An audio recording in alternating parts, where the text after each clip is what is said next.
Bonjour.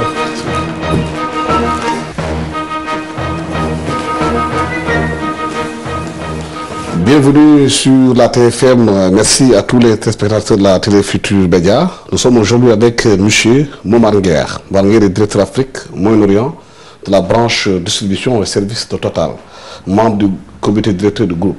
M. Nguer, merci d'avoir accepté notre invitation. C'est bon. Depuis quelques jours, il y a une polémique au Sénégal sur Total et l'association des Sénégalais des pétroliers. Quelle analyse en faites-vous? Bien, écoutez, bon, d'abord, ce n'est pas une polémique, parce que pour qu'il y ait une polémique, il faut qu'on soit deux. Moi, ce que je constate de là où je suis, à Paris, c'est beaucoup d'attaques, effectivement, de cette nouvelle association, des associations sénégalaises des pétroliers, qui est nouvelle sur la scène sénégalaise, je crois qu'elle a quelques mois d'existence. Effectivement, bon, alors peut-être que c'est comme ça qu'on se comporte avec celui qui est leader sur le marché. En tout cas, ils font beaucoup de bruit en ce moment et ils semblent avoir pris effectivement Total comme objet de leurs attaques. Très honnêtement, je ne comprends pas pourquoi. Ce que je sais de cette association, puisque je me suis fait communiquer la liste des sociétés membres de cette association et de leurs leaders, ce que je sais, c'est qu'ils ne représentent quand même pas une grosse part du marché sénégalais. Un certain nombre d'entre eux sont passés dans la profession, parce que je connais la profession au Sénégal quand même. Voilà, je trouve que c'est un petit peu une vaine polémique. Oui, mais selon eux, Total vient rafler le marché sénégalais. Elle laisse que des miettes à ces sociétés qui sont sur place, qui sont considérées comme étant des petites et moyennes entreprises sénégalaises. Bien écoutez, d'abord, Total est présente au Sénégal depuis plus de 60 ans. Alors, venir rafler quand on a été là depuis 60 ans, c'est quand même un petit peu fort de café, comme on dit. Et puis, soyons clairs, on ne peut pas entrer sur un marché comme la plupart de ces sociétés il y a 3 ans, 4 ans, 5 ans, et penser quand même pouvoir faire jeu égal avec une compagnie qui est présente depuis plus de 50 ans. Vous savez, moi, ce que je souhaite à ces sociétés, très franchement, et là, c'est le point de vue du compatriote, c'est de progresser, c'est d'avancer, c'est de continuer à investir. Moi, je suis très heureux quand je me promène en Afrique de voir que dans un pays comme la Côte d'Ivoire, Petro-Ivoire aujourd'hui, je les ai connus quand ils ont commencé, ils ont 8% de part de marché aujourd'hui. Je suis content au Kenya que Ken Olkobil, qui est né dans les années 90, ait 20% de part de marché aujourd'hui. Je suis content qu'Africain au Maroc ait plus de 30% de part de marché. Je suis plus près de nous, content que Elton arrive à la part de marché qui est là. Pour le reste, on arrive à ces parts de marché en travaillant, en investissant sur le long cours.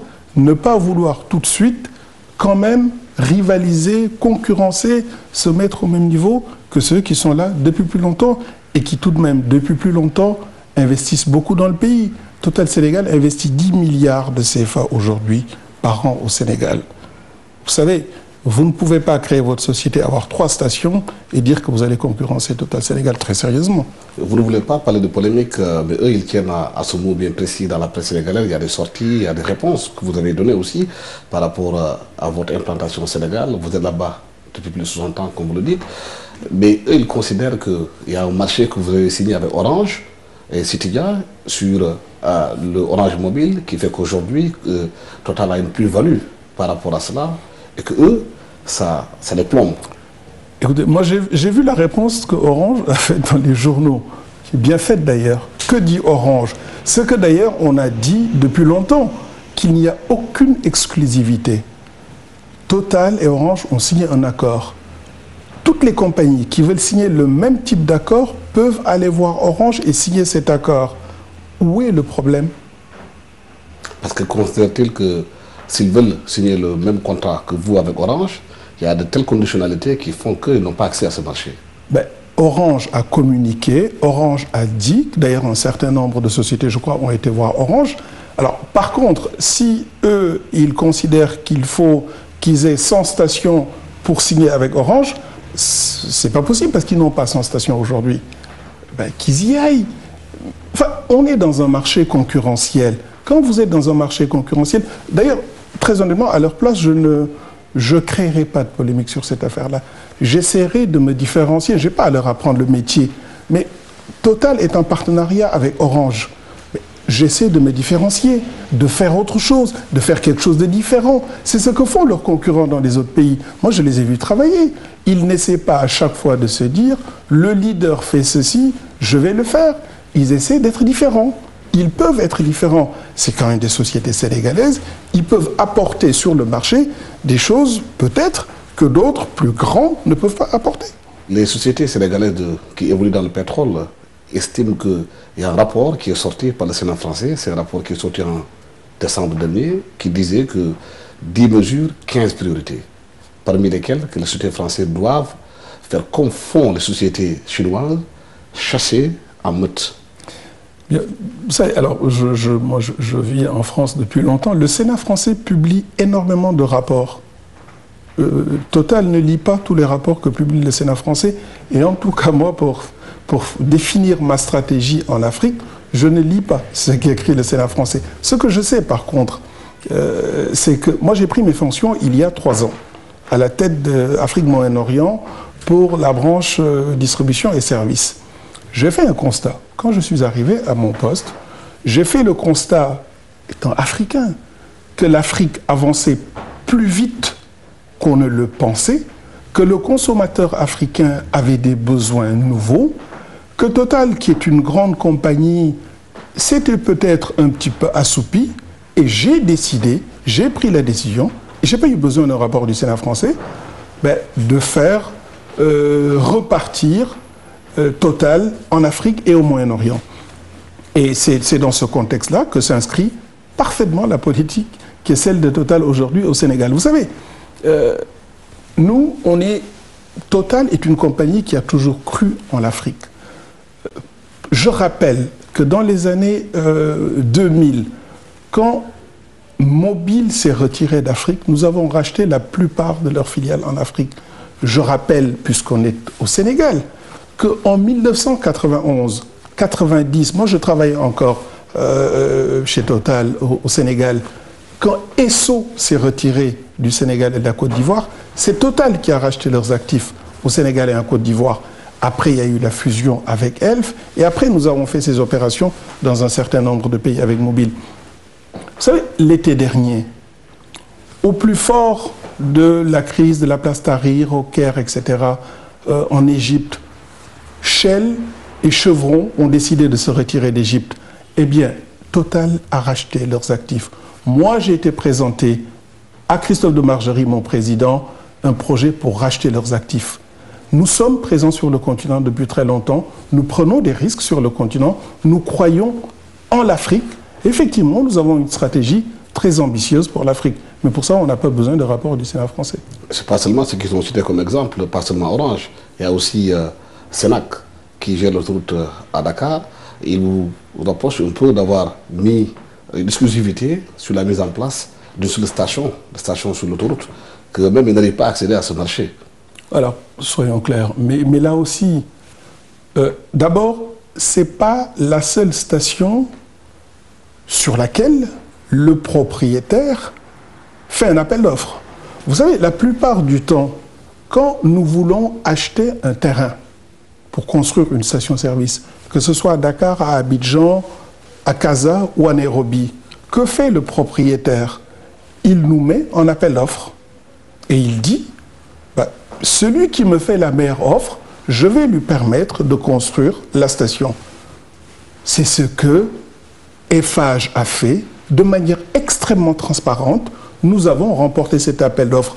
J'ai reçu ce matin un mail de mon directeur du Maroc qui vient de me dire que nous avons remporté un appel d'offres pour une station d'autoroute au Maroc. Que je sache, ni Eiffage ni M. Sénac ne sont au Maroc. Est-ce que quelque part, dans cette stratégie de rachat de stations en Afrique, il n'y a pas quelque part un appui des sociétés françaises sur le plan politique? Pourquoi voulez-vous que moi j'aille demander l'appui de qui que ce soit pour me développer dans un pays quand même que je connais mieux que beaucoup, qui est le Sénégal? Pourquoi voulez-vous que j'ai besoin de l'appui du gouvernement français pour aller me développer au Kenya? Je vous signale que quand je sors de l'espace francophone, parce que j'ai entendu parler de France-Afrique également, Je vous rappelle que je suis quand même le leader au Kenya, que nous sommes numéro 2 en Égypte, que nous sommes leaders au Nigeria. Que je sache, nous ne sommes pas dans l'espace francophone. Est-ce que dans ce travail de leadership en Afrique, un peu partout, il n'y a pas aussi quelque part des choses que les gens ne disent pas très clairement? C'est-à-dire? C'est-à-dire qu'ils estiment que Total a une politique aussi d'intéressement des gens avec qui ils rachètent leur station essence. Je ne comprends pas d'intéressement. Les gens qui vendent leur station d'essence vendent au mieux 10 ans. Mais moi, je vais vous dire ce qui fait la différence de Total. Ce qui fait la différence de Total et des autres compagnies, c'est au fond que je sois à la tête de Total pour l'Afrique et le Moyen-Orient. Ce qui fait la différence de Total en Afrique, c'est que Total, dans les années 80, soit venu me chercher là où je travaillais en me disant « On vous fait entrer chez Total, vous allez faire un parcours et peut-être qu'un jour vous dirigerez nos opérations en Afrique. » C'est ce côté croire en l'Afrique, croire dans les Africains, croire dans le potentiel de ce continent bien avant d'autres. C'est ça qui fait aujourd'hui que Total est là où il est, rien d'autre. Est-ce que c'est ce côté aussi, connaissance de l'Afrique que vous avez, qui fait que vous avez cet atout-là par rapport aux autres? Parce que Total, quand même, c'est une multinationale comparée aux stations qui s'installent en Afrique, qui n'ont pas assez de moyens. Mais écoutez, oui, nous connaissons l'Afrique.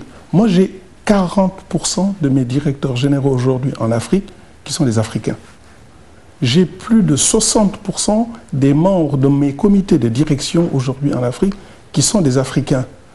Mais ça, il a fallu le bâtir, il a fallu recruter, il a fallu faire des parcours de formation, il a fallu s'insérer dans le tissu local. Nous le faisons depuis longtemps et aujourd'hui nous ne faisons que récolter, oui, un petit peu, les fruits de ce qu'on a semé pendant de longues années. Oui, on estime que la croissance est pratiquement de 4,5% par an concernant les importations de hydrocarbures. Vous avez posé la question concernant la SAR, dont vous êtes actionnaire. Certains estiment que vous aurez pu peut-être développer plus la SAR au lieu de la maintenir la situation dans laquelle elle est et juste faire une produit de C-Line. Alors, reprenons un petit peu les choses. D'abord, Total n'est actionnaire qu'à hauteur de 20% dans la SAR. Il y a 3 actionnaires dans la SAR. Total est l'actionnaire le moins important des actionnaires de la SAR. Nous n'avons que 20% dans la SAR. L'actionnaire le plus important dans la SAR, c'est l'État sénégalais à travers Petrosen. Nous avons 20%. Ce n'est quand même pas à celui qui a 20% de dire je vais développer ou je ne vais pas développer. Aujourd'hui, ce que je sais, ce qui se voit sur le marché du raffinage en général, et pas du Sénégal ou de tel pays, ce qui se voit effectivement, c'est de plus en plus des raffineries qui se créent vers l'Est et en particulier en Asie et en Arabie Saoudite. Voilà ce qui se passe aujourd'hui sur le marché. Maintenant, le devenir de la SAR, vous savez, c'est un problème d'actionnaire. Et moi, je ne suis pas l'actionnaire le plus important, mais c'est un problème d'État, c'est un problème de gouvernement. Il y a au-delà de la SAR, de l'économie. Je ne veux pas mettre le problème de la SAR, regarder le problème de la SAR uniquement sous l'aspect économique. Il y a une dimension symbolique pour cette raffinerie, qui est une des toutes premières raffineries en Afrique. Il y a une dimension d'État, mais c'est à l'actionnaire majoritaire, à l'État, de prendre des décisions.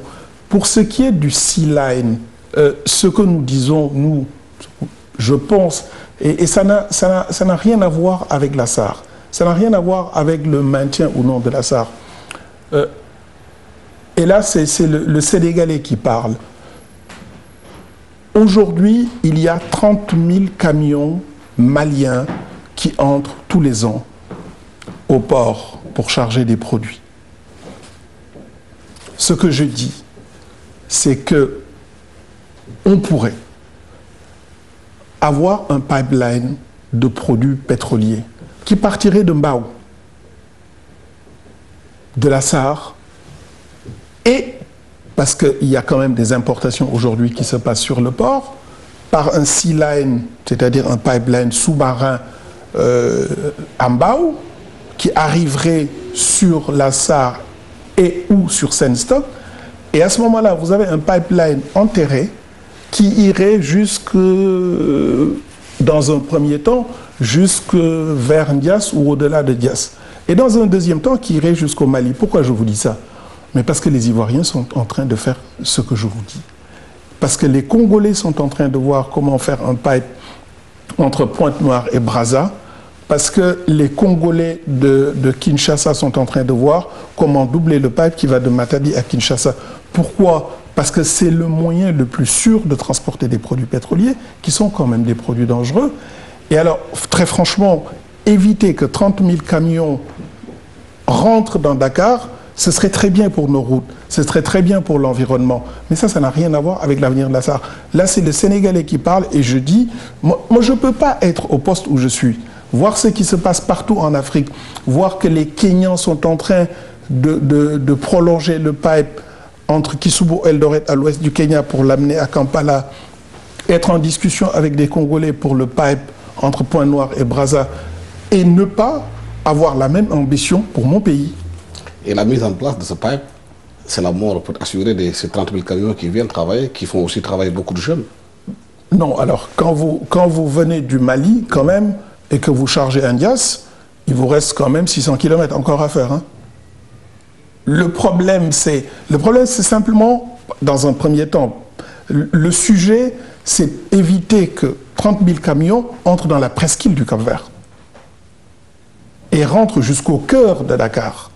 C'est quand même pas optimal, ça. Et donc, avoir un pipe, parce qu'aujourd'hui, que fait la Côte d'Ivoire? La première partie du pipe, ça va être, qui est en service, qui va être en service, ça va être Abidjan et Yamoussoukro. Eh bien, moi je dis, faisons la même chose.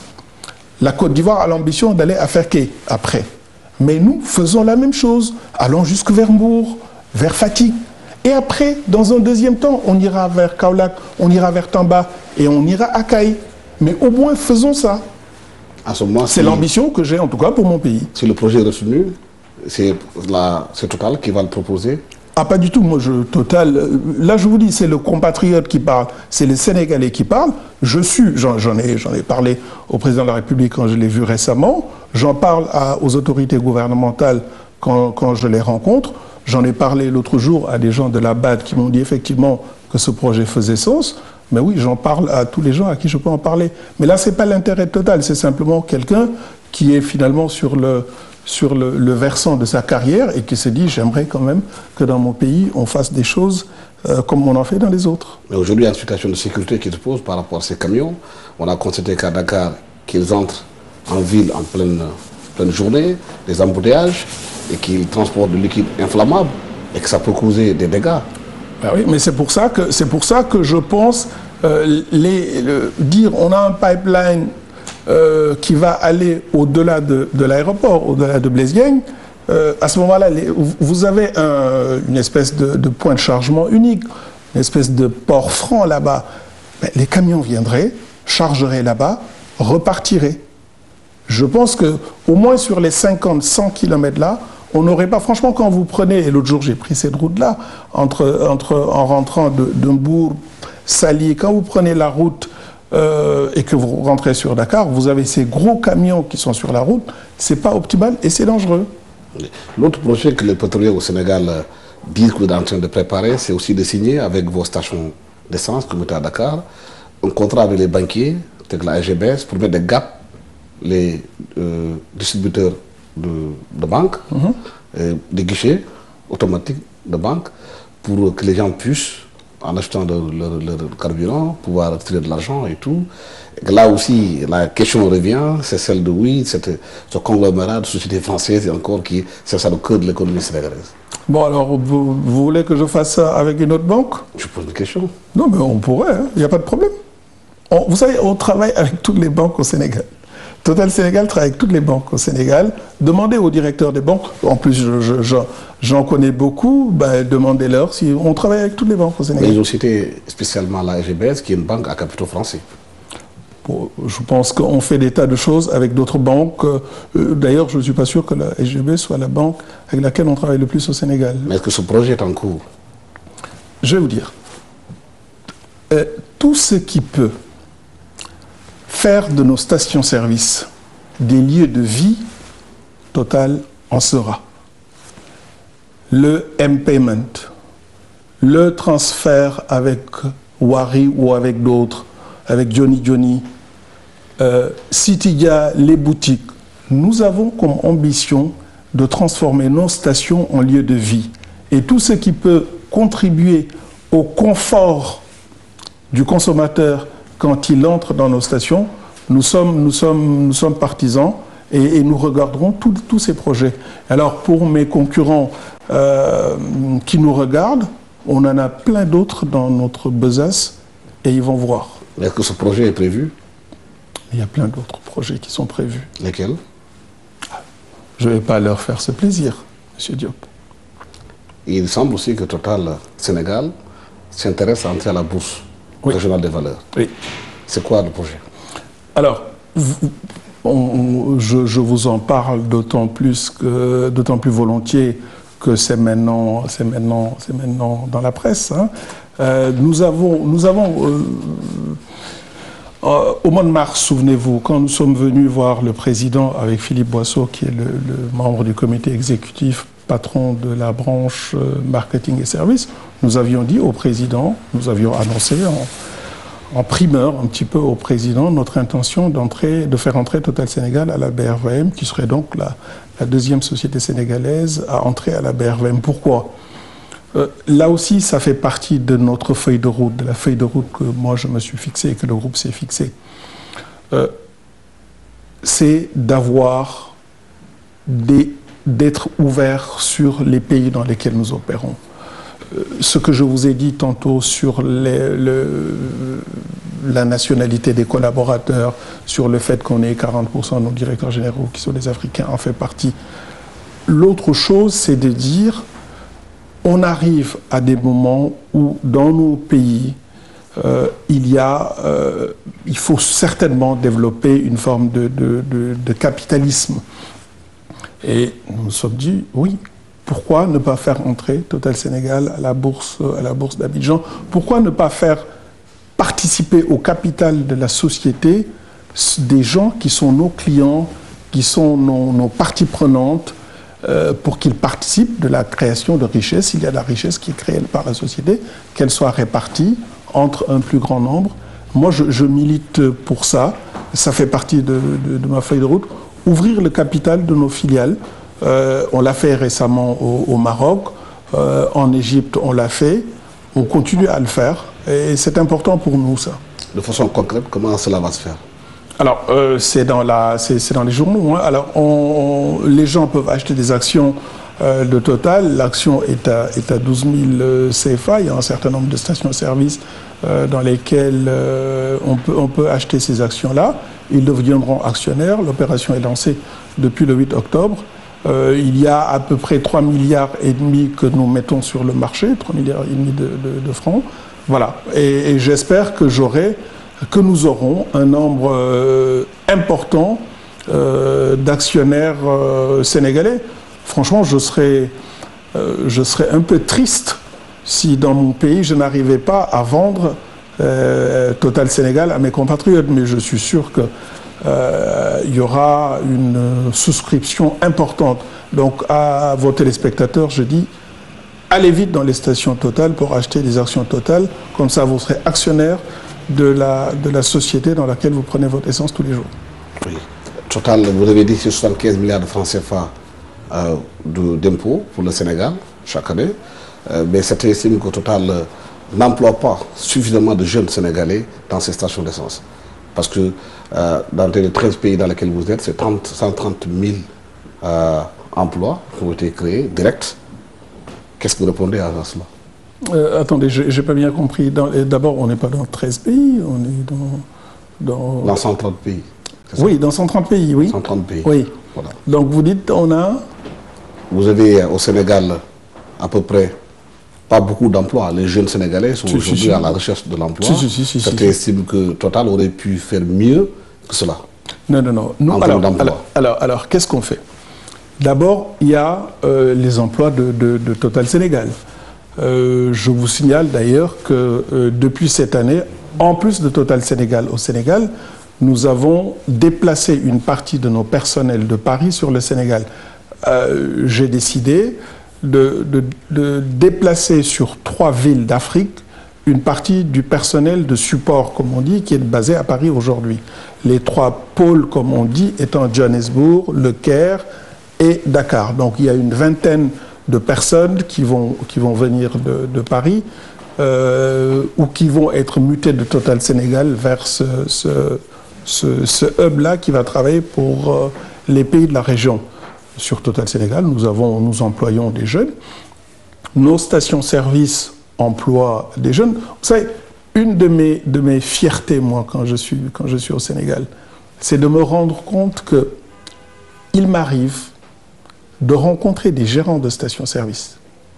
Des gérants de stations-service, c'est-à-dire des entrepreneurs qui emploient sur leur station 30, 20, 40 personnes, qui ont leur voiture, qui ont leur maison. Eh bien, ces gens-là, moi, je les ai connus quand j'étais directeur commercial à Dakar entre 1985 et 1990. Un certain nombre, je les ai recrutés. Ils étaient pompistes. Ils étaient pompistes de station-service, celui qui vous sert à la station-service. Et ces gens-là, Total en a fait des chefs de piste, c'est-à-dire quelqu'un qui encadre sur la station une équipe de pompistes.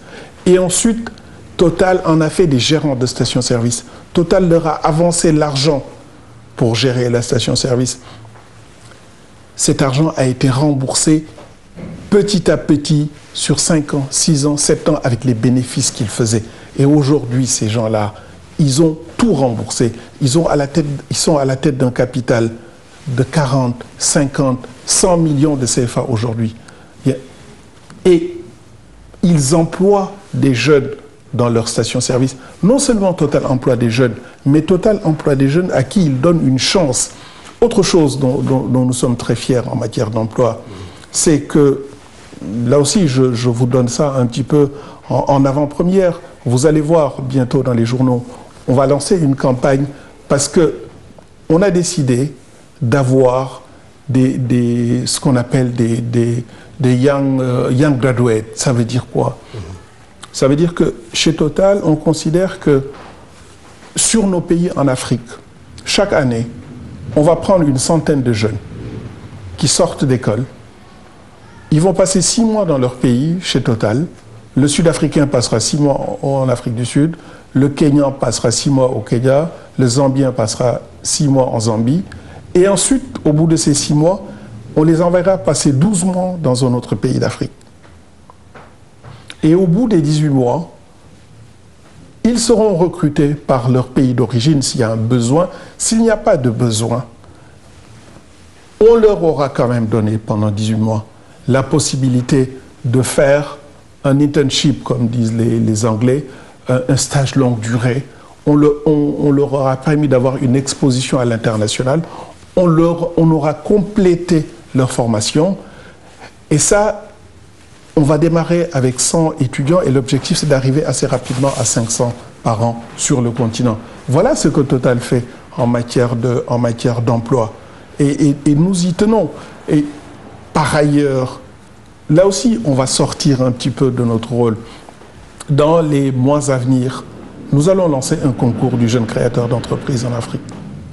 Ce que je voudrais, c'est que dans chaque pays d'Afrique, Total lance un concours pour permettre l'éclosion de jeunes entrepreneurs.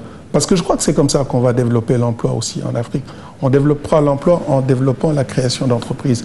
Et nous, on voudrait être moteur dans la création d'entreprises. Non pas des entreprises qui sont liées au secteur de l'énergie, ça on sait faire, mais simplement dans un pays comme le nôtre, regarder, choisir, stimuler et finalement accompagner en donnant des bourses, en donnant un petit peu d'argent, en aidant à obtenir des prêts bancaires, des jeunes qui ont envie de créer leurs entreprises. Et ça, on va le faire. En 2015, on va le faire sur tous les pays d'Afrique. Il y a un souci dans nos pays, c'est le souci de l'environnement. Souvent, les hydrocarbures sont causés comme étant des pollueurs. Est-ce qu'au niveau de votre entreprise, vous avez ce souci de la préservation de l'environnement? Absolument. Nous avons ce souci de la préservation de l'environnement. Vous savez, au Sénégal, nous avons la Fondation Total, qui œuvre beaucoup, et en particulier qui œuvre, là aussi, on ne cherche pas à nettoyer des choses que nous aurions polluées, mais nous sommes très actifs dans le nettoyage de la mangrove du côté de Joal, par exemple. C'est la Fondation Total qui fait ça depuis des années. Oui, nous sommes très, très conscients de ça et nous voulons faire des choses. Notre ambition aujourd'hui, par exemple, en matière de solaire, c'est de favoriser l'accès à l'énergie au plus grand nombre. Favoriser l'accès à l'énergie, c'est ce que nous faisons, par exemple, quand nous vendons dans les stations. Vous savez, les petites lampes à Wango qui coûtent 10 000. D'ailleurs, ça coûte 10 000 parce que c'est un sujet avec le gouvernement. D'ailleurs, moi, j'aimerais bien qu'il y ait une exonération de taxes pour ces produits-là, comme c'est le cas au Burkina. Cette lampe qui coûte 10 000, elle est solaire. Elle remplace une lampe tempête très avantageusement. Elle remplace des bougies. Elle contribue à l'amélioration de l'environnement. Et la signature de Total Committed to Better Energy, c'est ça que ça veut dire. Dans chaque pays, pour chacun, trouver la source d'énergie qui est la plus adaptée. Et c'est ce que nous essayons de faire. Oui, nous sommes conscients de notre devoir en matière d'environnement et ça fait partie de l'ADN de Total, même si nous sommes une société pétrolière donc qui fait du fossile. Mais qu'est-ce qui explique aujourd'hui qu'en Afrique, c'est un continent ensoleillé, que les hydrocarbures continuent encore à tenir le haut du pavé, alors que la tendance mondiale, c'est d'aller vers les mix énergie. Absolument. Et moi, j'y crois. Vous savez, je crois qu'en Afrique, la prochaine révolution en Afrique, après la révolution du téléphone portable, ça va être la révolution du solaire. Il va y avoir des choses absolument extraordinaires en matière de solaire. Les coûts baissent. Les coûts sont en train de baisser. Les rendements augmentent. Aujourd'hui, au Sénégal, sur des projets solaires de 10 mégawatts, aujourd'hui, vous pouvez avoir, et on l'a démontré en faisant à un client une offre, vous pouvez avoir de l'électricité aujourd'hui, dans la journée, à 100 francs le kilowatt. C'est ce que le solaire aujourd'hui permet de faire. Mais comment comptez-vous vous adapter par rapport à cette nouvelle donne du solaire qui entre maintenant de plus en plus dans les mœurs en Afrique, alors que vous êtes connu comme étant plutôt ceux qui travaillent sur le carburant, sur l'hydrocarbure?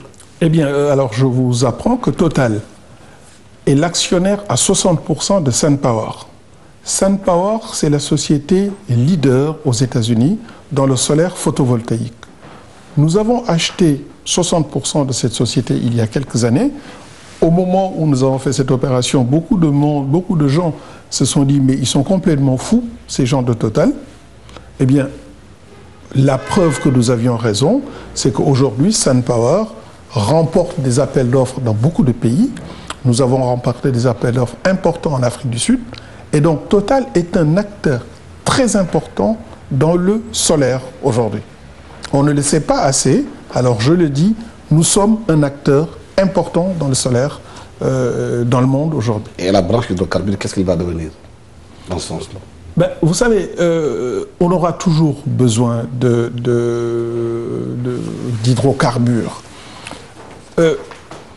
Ce qu'il faut, c'est la solution, probablement, c'est de mixer les énergies. Pourquoi? Parce que, comme je vous disais tout à l'heure, quand je vous dis, nous sommes capables aujourd'hui de produire à 100 francs CFA. Oui, mais je produis à 100 francs CFA dans la journée. Parce que je ne vais pas stocker. Aujourd'hui, ce n'est pas très économique de stocker. Donc, j'ai besoin en même temps d'avoir une centrale diesel ou une centrale fuel qui, le soir ou quand le soleil tombe, prend le relais. Mais cette hybridation, comme on dit, ce néologisme affreux, c'est aujourd'hui le chemin. Et ça se développe de manière importante avec des technologies qui se renouvellent, qui de plus en plus performantes. Et je pense que c'est l'avenir. Franchement, ça va être la prochaine révolution en Afrique, ça va être le solaire. J'y crois beaucoup et je pense que le Sénégal a un rôle extrêmement important à jouer dans la région. Parce que nous avons des besoins, parce que nous avons des instituts de formation. Regardez l'ENSUD, etc., l'école polytechnique. Nous avons des instituts de formation et je pense que nous pouvons jouer un rôle très important en matière de solaire dans la région ouest-africaine. Mais toutes ces ambitions, c'est aussi dans le même sillage, vous avez annoncé vouloir réduire vos coûts et vos investissements de manière à maintenir l'objectif de trésorerie pour 15 milliards de dollars. Comment vous allez concilier les deux? Alors ça, c'est les objectifs du groupe, effectivement, on a connu un pic en matière d'investissement sur ces dernières années.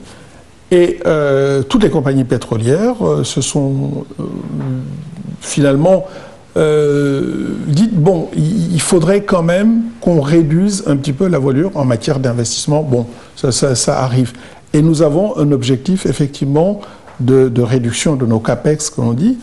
Et on va faire des sessions pour rester dans l'objectif de 15-20 milliards de sessions dont le groupe a parlé. Mais vous savez, en particulier dans la partie amont, dans le secteur pétrolier, c'est un mouvement perpétuel. Vous entrez dans un pays, vous achetez des actifs, vous achetez des champs pétroliers, en gros, pour faire simple, vous en vendez dans d'autres pays, où vous trouvez que dans un pays, le champ est mature, c'est-à-dire que à un moment, vous produisez, vous montez en production, et puis à un moment, votre champ, il est mature, et il finit par décliner, et puis à ce moment-là, vous dites, bon, moi, l'exploitation du champ mobilise beaucoup trop de monde, beaucoup trop de ressources, etc. Je vends ce champ-là qui est en déclin pour aller investir ailleurs. C'est un mouvement qui est assez habituel. Ce qui est nouveau, c'est qu'effectivement, beaucoup de compagnies ont décidé de céder des actifs dans l'amont l'année dernière, cette année. Alors, ce qui se passe d'ailleurs, c'est que dans un pays comme le Nigeria, par exemple, on voit que des compagnies nigérianes locales, et moi j'en suis très content, des compagnies locales nigérianes sont en train de racheter des actifs que cèdent les majors. Et quel sera l'avenir de ces travailleurs qui sont dans ce secteur-là si vous réduisez les coûts et les investissements? Attendez, réduire les investissements, en général, ça veut dire, en l'occurrence, plutôt faire des cessions d'actifs. Mais on va réduire les investissements dans l'activité exploration-production. L'activité exploration-production, c'est une activité qui emploie très peu de monde. Ce qu'on ne sait pas, c'est que le pétrole, et c'est le problème d'ailleurs des industries extractives en général, le pétrole, l'extraction de pétrole, ça n'emploie pas beaucoup de monde. Hein.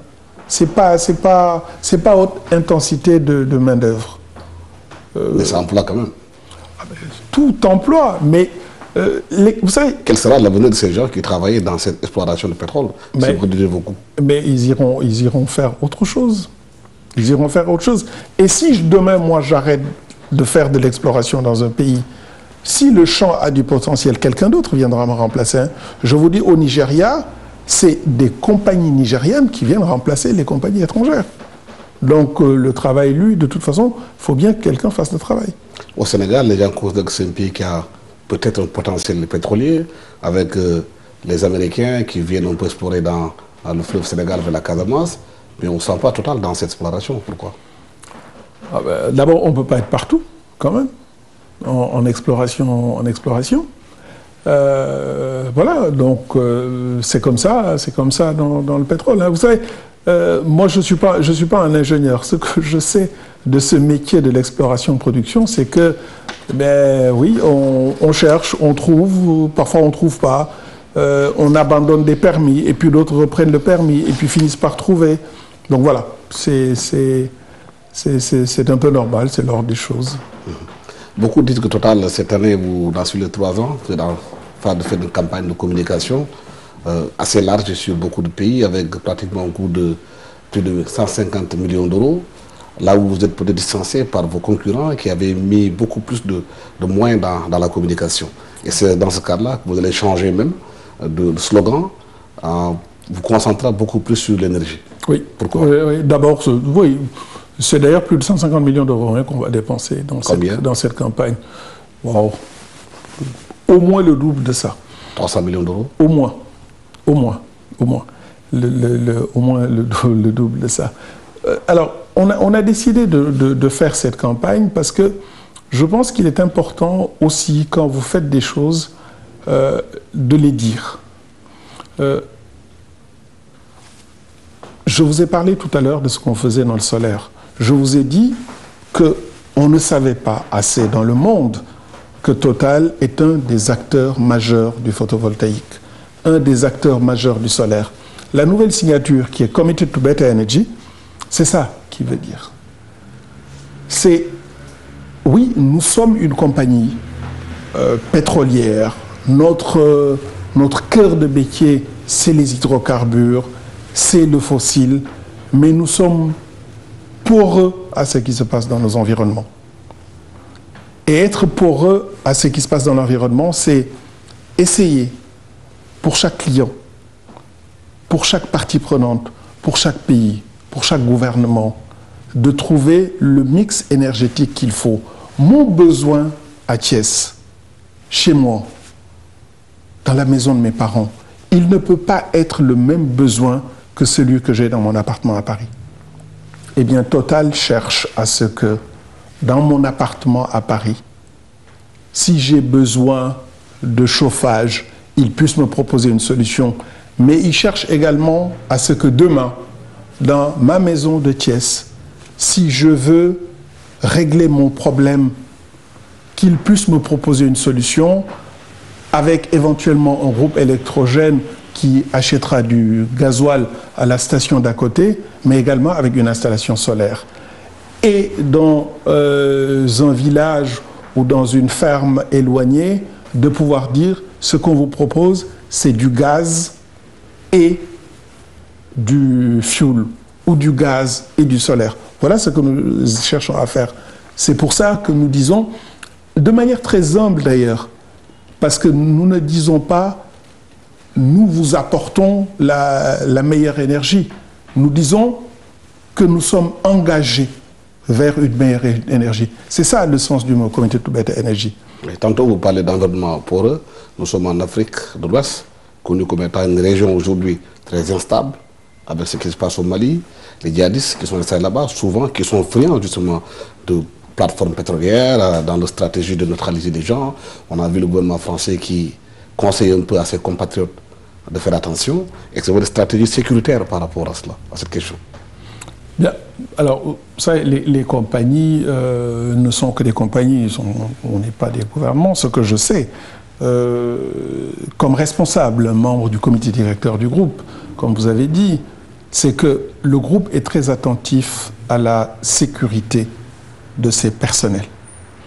Moi, je peux vous dire que si aujourd'hui, quand aujourd'hui, par exemple, pour parler d'un pays proche, si un de mes collaborateurs doit se rendre dans le nord Mali, moi je reçois une fiche sur mon bureau à Paris pour autoriser ce déplacement. Pour être sûr que le déplacement se fait dans des conditions de sécurité adéquates.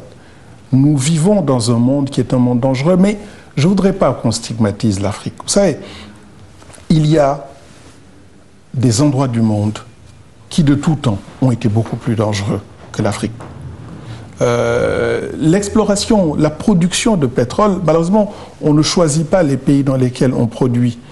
Mais il y a quand même, dans les Amériques, on a fait de la production de pétrole dans des environnements qui étaient quand même beaucoup plus compliqués que les environnements africains. Oui, la situation est compliquée en ce moment sur notre continent, mais de grâce, ne stigmatisons pas notre continent. Et ça demande beaucoup de moyens pour gérer cette sécurité. C'est des investissements de plus. Oui. Au moment où vous voulez réduire vos coûts. Oui, mais sur la sécurité, le groupe Total ne transige pas. Ça n'est jamais une question de coût. Vous savez, revenons 30 secondes sur l'environnement. Quand Total construit des stations-service, les cuves sont des cuves à double enveloppe. Double enveloppe, ça veut dire que ce n'est pas une enveloppe simple. Pourquoi nous le faisons? Parce que si jamais il y a une fuite sur la première couche, elle est contenue par la deuxième enveloppe. Ça a un coût. Quand nous construisons des stations aujourd'hui, et on a fait le calcul, nos stations coûtent en moyenne 15% plus cher que les stations de nos concurrents. Eh bien, c'est le prix que nous sommes prêts à payer. C'est le prix qu'il nous faut payer parce que nous nous appelons Total. Vous savez, Césaire disait, il faut savoir de quel nom vous vous appelez, à peu près, je cite de mémoire, à quoi vous appelle votre nom. Eh bien, quand vous vous appelez Total, il faut vous dire que vous avez, le nom va avec des responsabilités. Vous ne pouvez pas en même temps jouer sur votre nom pour attirer et vous dérober à vos responsabilités. Oui, la sécurité a un prix, mais le groupe est prêt à payer ce prix et le paiera toujours. Et combien Total dépense en termes de sécurité dans ces zones-là? Je peux pas vous dire, c'est très variable, mais c'est des montants importants. C'est des montants importants. Quand j'envoie, alors je vais vous donner, quand j'envoie aujourd'hui quelqu'un, puisque je m'occupe également du Moyen-Orient, quand j'envoie un collaborateur en mission en Irak, dans l'Irak d'aujourd'hui, chaque jour, l'escorte, le fait d'être escorté par quelqu'un, me coûte $6 000 par jour, juste l'escorte. Ben, c'est le prix qu'il nous faut payer et c'est le prix que nous sommes prêts à payer. Quand j'envoie des camions aujourd'hui au Niger sur certaines routes, on a une escorte, eh bien nous payons le prix de cette escorte. La même chose pour le Mali, nous payons le prix de cette escorte. Ça n'a pas de prix, ces choses-là. Vous savez, rien ne vaut la vie d'un homme. Rien. Ni l'économie, ni les profits, ni la part de marché, ni l'ambition qu'on peut avoir de mettre le nom de sa compagnie en tête de toutes les compagnies. Tout ça, ça ne vaut pas la vie d'un seul de nos collaborateurs, d'une seule de nos parties prenantes. Alors sur ces choses-là, il faut savoir ne pas compter. Grâce à Dieu, dans la maison Total, on ne compte pas. Pour boucler notre entretien, revenons un peu sur ceux-là qui sont au Sénégal, qui avaient stigmatisé Total en disant que vous occupez pratiquement tout le marché. Quel message vous leur donnez pour les rassurer dans le cadre de leur travail? Parce qu'ils estiment que Total, c'est du multinational, c'est un ogre qui vient prendre les marchés. Bien. Alors, Total a mis en vente 12 stations-service. À Dakar. Eh bien, qu'ils aillent voir les banquiers, comme ça ils vont acheter les 12 stations-service de Total, comme ça leur permettra de croître. Non, plus sérieusement, ce que je pense, je vous redis ce que je vous ai dit, au début de cet entretien. Ça fait plus de 30 ans que je suis dans ce métier-là. On ne construit pas une part de marché, une position, en faisant appel à ce genre d'arguments. Et moi, je suis gêné par cette campagne qui, très honnêtement, a parfois des relents xénophobes. Moi, je n'aime pas ça. Je pense que dire Eiffage, Orange, Total, c'est des sociétés... Dans le contexte actuel, je pense que c'est maladroit. Je pense que notre pays mérite mieux que ça.